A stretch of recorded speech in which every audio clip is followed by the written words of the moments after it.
नाहनु इबादो सय्यदुना मुहम्मद सल्लल्लाहु अलैहि वसल्लम। इंतहाई वाजिबुल एहतराम हज़रत अल्लामा व मौलाना मोहम्मद कामरान क़ादरी साहब मद्दसिल्लहुल आली, हज़रत मौलाना फ़रहतुल क़ादरी साहब मद्दसिल्लहुल आली, हज़रात मुकर्रम सामईन मोहतरम, ये महफ़िल क्योंकि मीलाद शरीफ और 11वीं शरीफ की सालाना महफ़िल है जिसको जमा किया है, और जमा करना इस इस्तेहकाक के तहत बिल्कुल ठीक है कि ये इमामुल अंबिया कॉन्फ्रेंस भी है और इमामुल औलिया कॉन्फ्रेंस भी है। और हुज़ूर अलैहिस्सलातु वस्सलाम ने एक मर्तबा इरशाद फरमाया कि मेरे पर्दा फरमाने के 500 बरस के बाद एक ऐसा मर्द जलील मेरी औलाद में आएगा कि जो मेरी तरह या जैसे मेरी मुनासबतें हैं उससे मुताबिकत रखता होगा।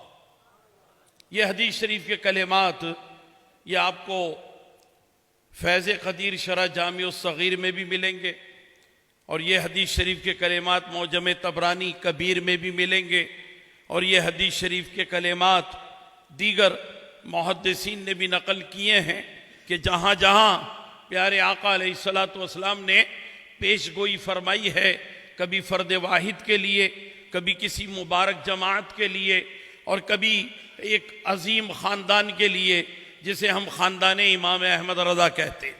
तो इस एतबार से पेशगोई भी है, और प्यारे आका अलैहिस्सलातु वस्सलाम ने बाज़ के खुरूज का जिक्र भी फरमाया है, दज्जाल का, सुफियानी का, याजूज माजूज वगैरह। तो मैं जो बात अर्ज़ करना चाहता हूँ वो बड़ी मुहक्किकाना बात है और बड़ी तहकीकी बात है, और उसको समझने की ज़रूरत है। हुज़ूर अलैहिस्सलातु वस्सलाम का फरमान तो यह है जो मैंने अर्ज़ कर दिया कि मेरी तरह उसके अंदर ये कमाल खूबियाँ मौजूद होंगी कि जैसे मेरी शोहरत नबियों और रसूलों में रही ऐसी शोहरत उसकी वलियों में रहेगी। अब इसमें हमें ये गौर करना है, तहकीक किसे कहते हैं वो मैं आपके सामने अर्ज़ करता हूँ। कलिमात आपको मिल गए, बुनियाद आपको मिल गई, गौर करने के लिए इल्मी नकात आपको मिल गए। आगे गौर करना आपका काम है, और उस पर जब आप गौर करेंगे तो ये नताइज आपके सामने आ जाएंगे जो मैं आपके सामने अर्ज कर रहा हूं। गोया इसको आप ये कह सकते हैं कि अत-तहक़ीक़ातुन नसीमिया मिन फ़यूदातिर रज़ाविया, जो मैं आपके सामने अर्ज कर रहा हूं ये मेरी तहक़ीक़ात है और आला हजरत के फ़यूज़ात व बरक़ात से है। हुज़ूर अलैहिस्सलातु वस्सलाम के फरमान के मुताबिक देखिए आप, तमाम अंबिया व मुरसलीन अलैहिमुस्सलाम अजमईन प्यारे आका अलैहिस्सलातु वस्सलाम की तशरीफ आवरी से कब्ल आपका जिक्र करते रहे, और तमाम औलिया किराम भी सरकार गौसे आजम की तशरीफ आवरी से कब्ल आपका जिक्र करते रहे। इसी तरीके से अजदादे रसूल अकरम जिनके पुश्त में नूरे मुस्तफ़ा रहा, जब तक वो रिश्ते अज़दवाज से मुंसलिक नहीं हुए उस वक्त तक उनके अंदर से ये कमाल खूबी नजर आती थी कि उनके जिस्म से 2-2 मरतबा कलाम हुआ करता था। हजरत काब रज़ियल्लाहु ताला अन्हु हुज़ूर अलैहिस्सलातु वस्सलाम के अजदाद करीम में 8वें नंबर पर हैं। वो जब भी तवाफ़े काबा के लिए आते तो उनके सर्वाइकल स्पाइन गुद्दी से सुबहान अल्लाहि व बिहम्दिही की आवाज आती। बाद में वो मुंह से बोलते, लोग कहते कि आसेब का असर है, अपना इलाज कराओ। वो मुस्कुरा करके कहते कि तुम्हें क्या मालूम, अल्लाह का आखिरी रसूल मेरी पुश्त में है, वो पहले बोलता है, मैं उसकी पैरवी में बाद में बोलता हूं।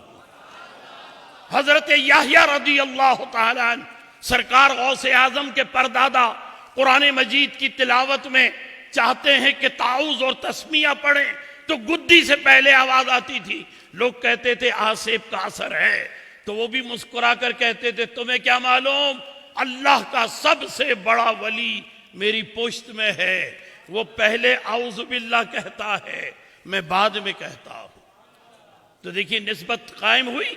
हुजूर अलैहिस्सलातु वस्सलाम जिस शब में दुनिया में तशरीफ लाए, उस शब में आपकी बरकत और वसीले से जहां जहां विलादत होनी थी, बेटे ही बेटे पैदा हुए। गौसे आजम जिस यकुम रमजान की शब तशरीफ लाए, बेटे ही बेटे हुए। हुजूर अलैहिस्सलातु वस्सलाम की वालदा कहती है कि मेरे जिस्म से पता नहीं चलता था कि मैं मां बनने वाली हूं। गौसे आजम की वालिदा उम्मुल खैर फातिमा बिनते अब्दुल्ला सोमई फरमाती है, मेरे जिस्म से भी पता नहीं चलता था कि मैं मां बनने वाली हूं। हजरत उम्मुन नबी आमना सादिका फरमाती हैं, मेरे पास अजनबी औरतें आई, मैंने पूछा तुम मक्का की रहने वाली तो नहीं हो? तो उन्होंने कहा जी नहीं, मैं हव्वा हूं।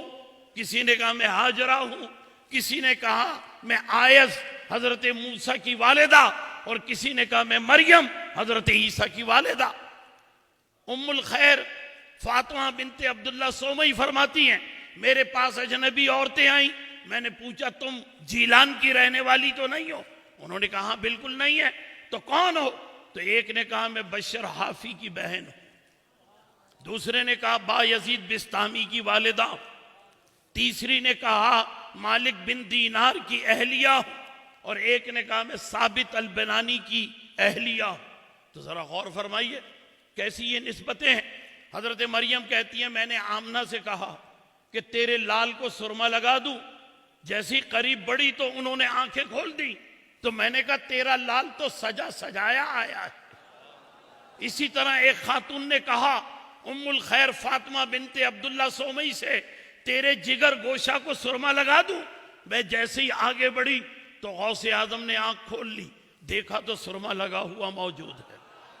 हुजूर अलैहिस्सलातु वस्सलाम मख्तून तशरीफ लाए, गौसे आजम मख्तून तशरीफ लाए। हुजूर अलैहिस्सलातु वस्सलाम यतीम पैदा हुए, गौसे आजम यतीम पैदा हुए। हुजूर अलैहिस्सलातु वस्सलाम ने पैदा होते ही सजदा किया, गौसे आजम ने भी पैदा होते ही सजदा किया। उन्होंने रब्बे हबली उम्मती कहा, और इन्होंने कहा कि ऐ अल्लाह तूने वादा किया है मेरे सिलसिले तरीक़त कादरिया के मुरीदीन को जहन्नम में नहीं डालेगा।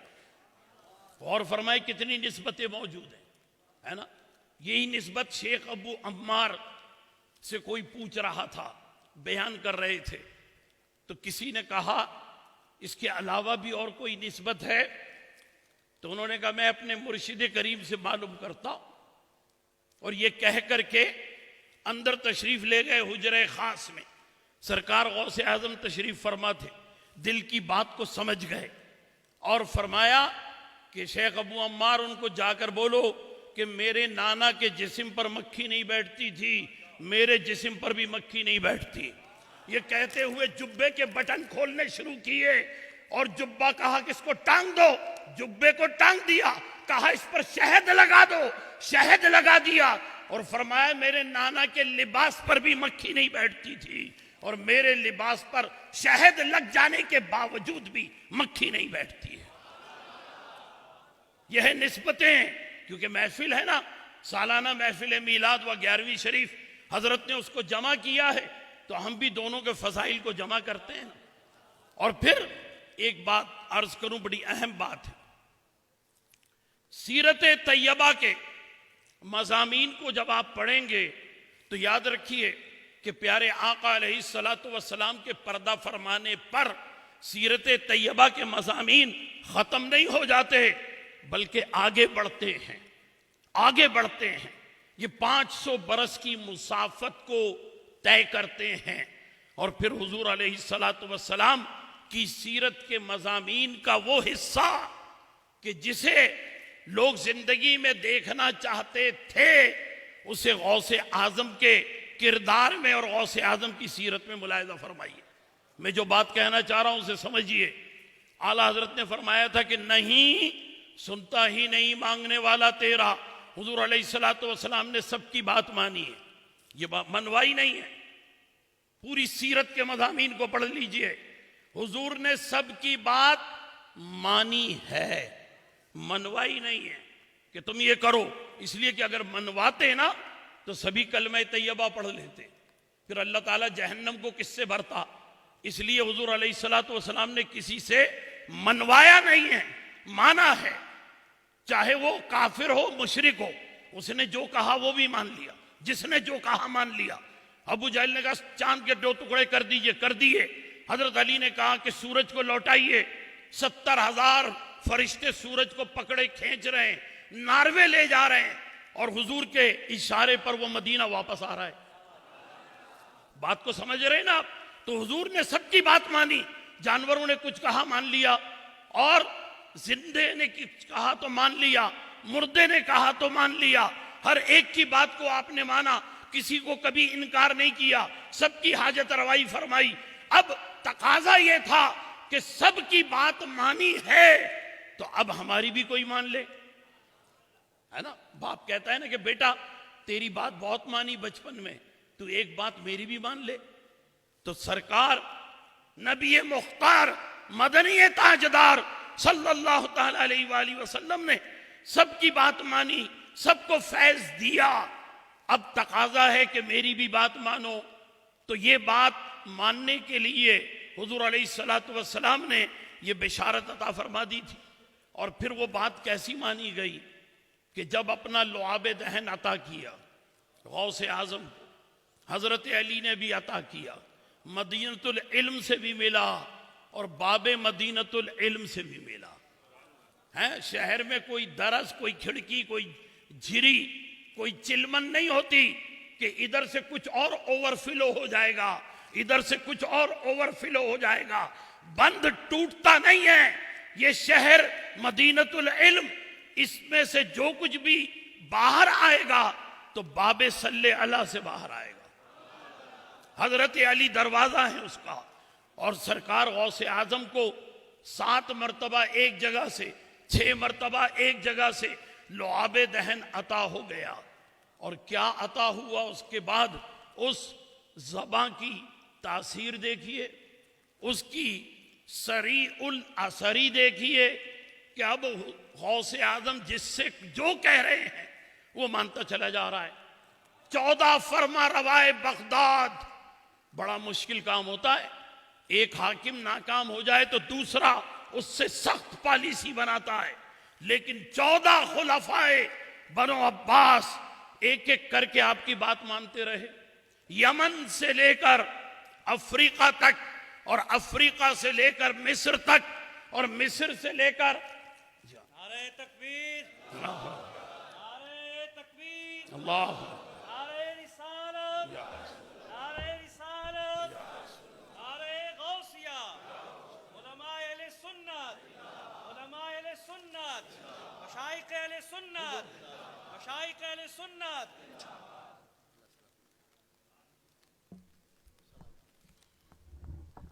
उस्ताद मुकर्रम शेखुल हदीस व तफसीर बक़ियतुस्सल्फ़ पीर तरीक़त हज़रत अल्लामा मुफ्ती मोहम्मद अहमद नईमी दामत बरकातुहुल आलिया हमारी आज की इस महफ़िल मुक़द्दसा में सदारत फरमाने के लिए अल्हम्दुलिल्लाह रौनक अफरोज़ हो चुके हैं।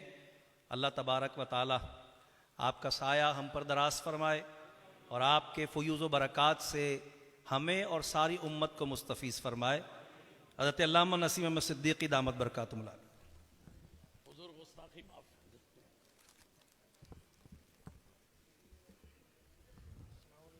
उस्ताजुल उलमा बल्कि रासुल उलमा वल कामिलीन हज़रत अल्लामा शेखुल हदीस व तफसीर मुफ्ती मोहम्मद अहमद नईमी दामत बरकातुहुल कुद्सिया दाम ज़िल्लहु अलैना तशरीफ़ फरमा हुए। मैं हज़रत की इजाज़त से अपनी बात को मुकम्मल करना चाहता हूँ। मैं अर्ज़ कर रहा था कि उस ज़माने में जोग्राफियाए आलम इस्लाम की आबादी 40 करोड़ थी। ये तहकीक से साबित है।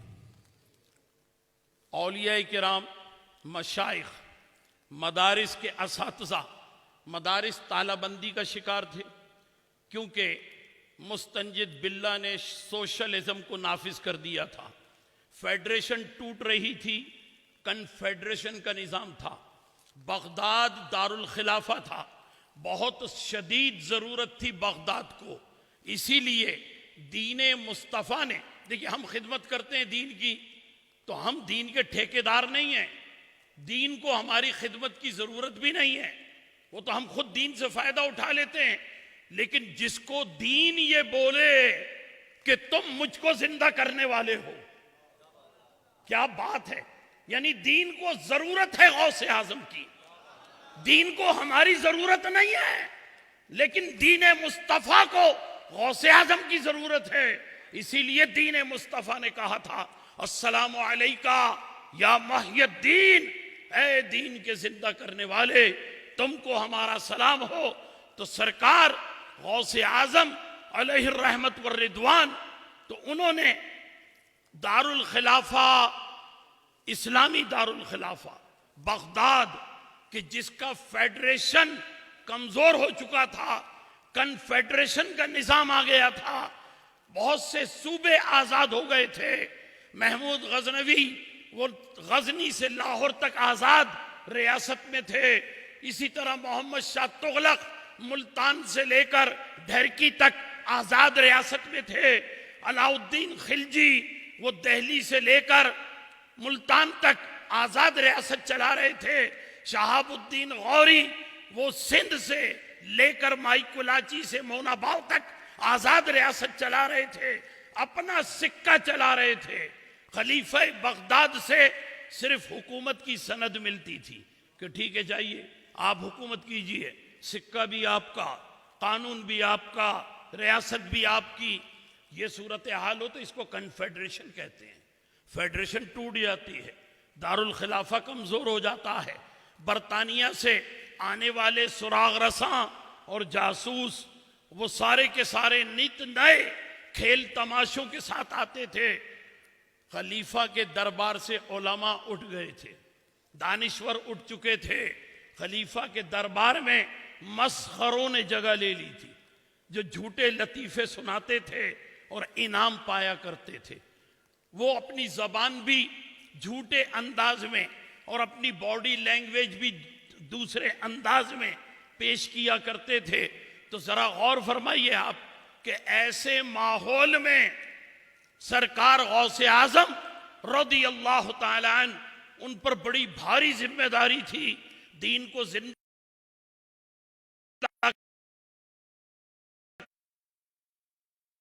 करने के लिए। रियासत को भी बचाना था, दारुल खिलाफा भी बचना था, और उलमा मशाइख को वापस भी बुलाना था। मदारिस की तालाबंदी खत्म करानी थी।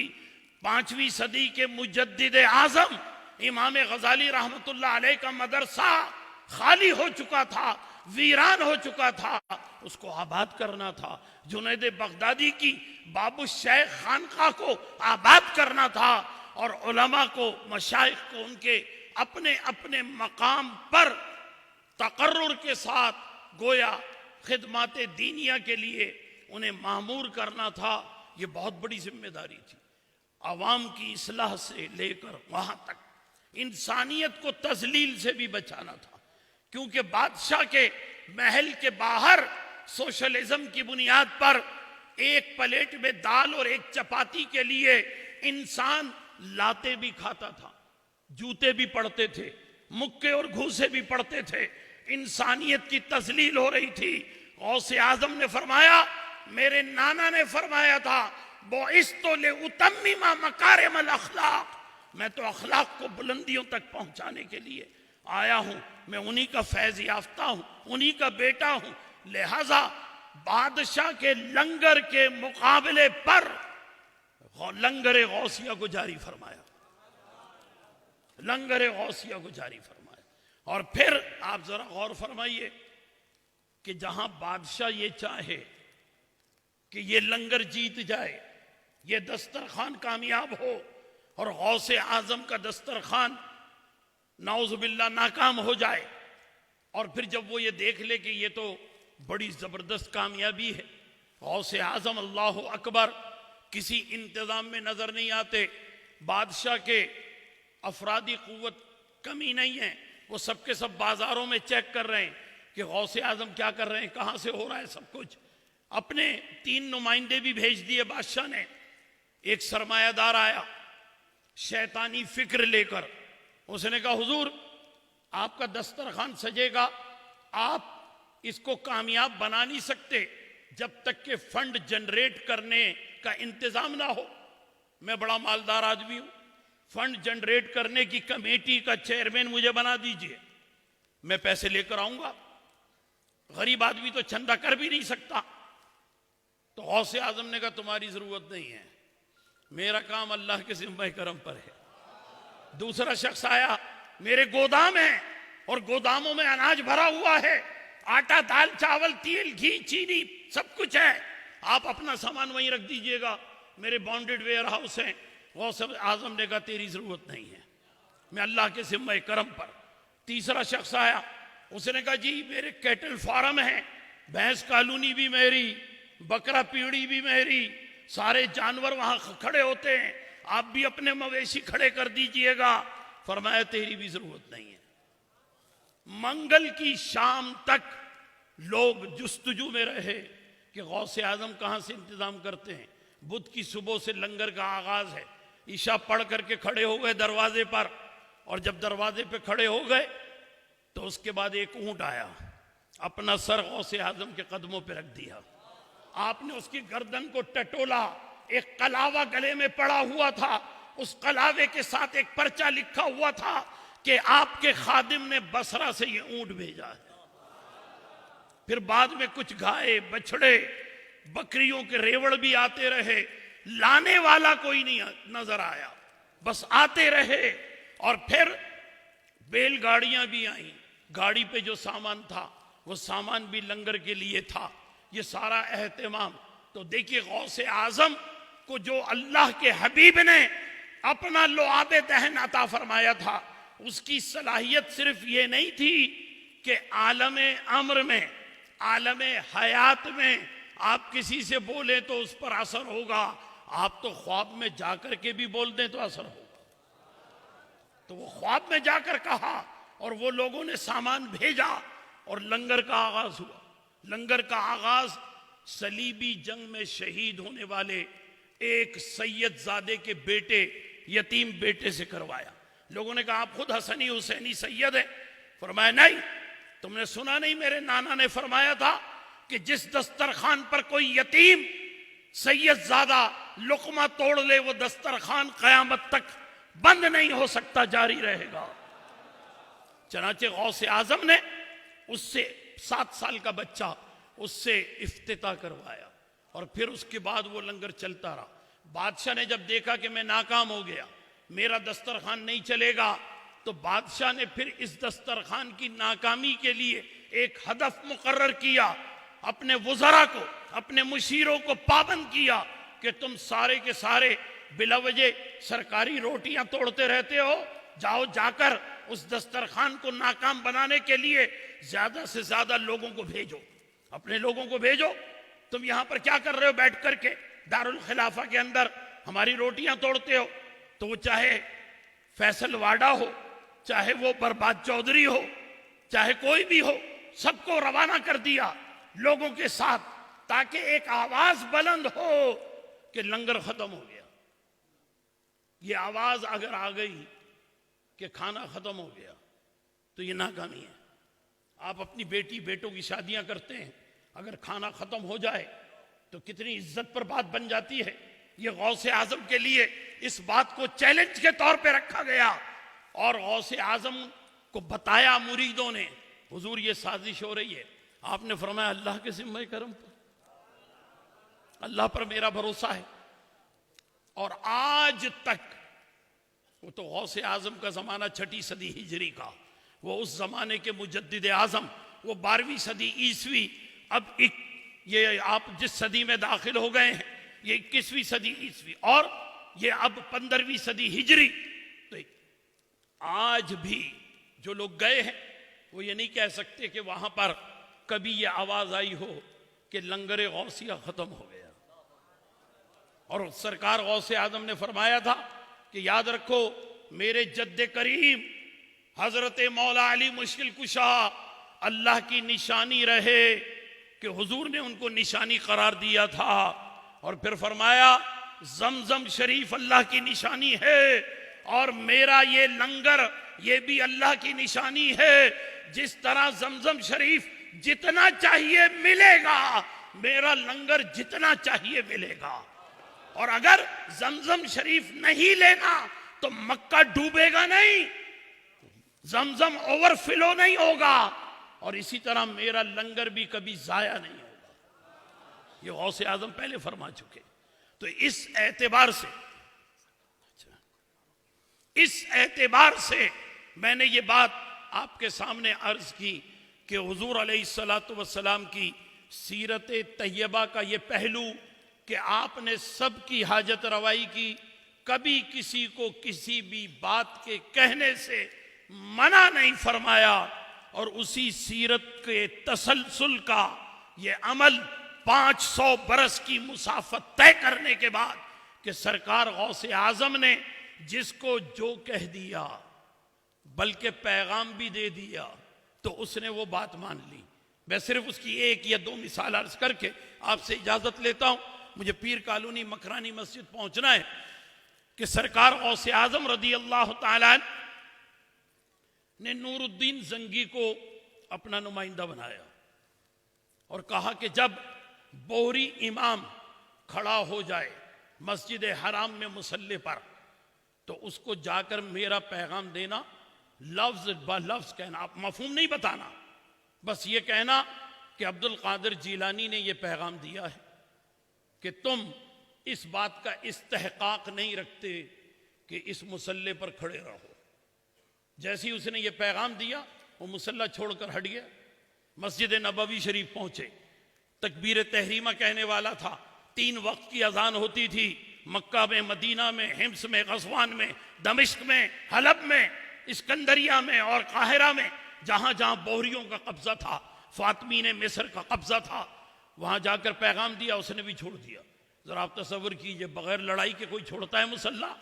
1987 में यमन के एक आदमी ने कब्जा किया था मक्कतुल मुकर्रमा में, मीनार भी शहीद हो गए थे, तोप के गोले भी चले थे, वजू के पानी में करंट भी छोड़ा था, फिर कहीं जाकर कितने लोग मरे थे, तब जाकर के उस यमनी को गिरफ्तार किया था।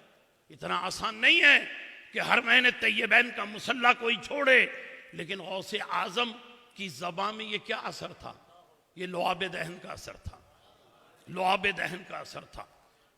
इंसानियत को मिला उनसे नुस्खे शिफा, तिर्याक के अजीब खजाने बदन में थे, केमिस्ट्री की तजर्बागाहों में भी नहीं, अज्जाए कीमिया जो लुआब दहन में थे। इसकी मजीद तफसील में मैं नहीं जा सकता, वक्त ज्यादा हो जाएगा, इसी पर इक्तिफा करते हैं। अल्लाह सुब्हानहू व तआला अज़्ज़ व जल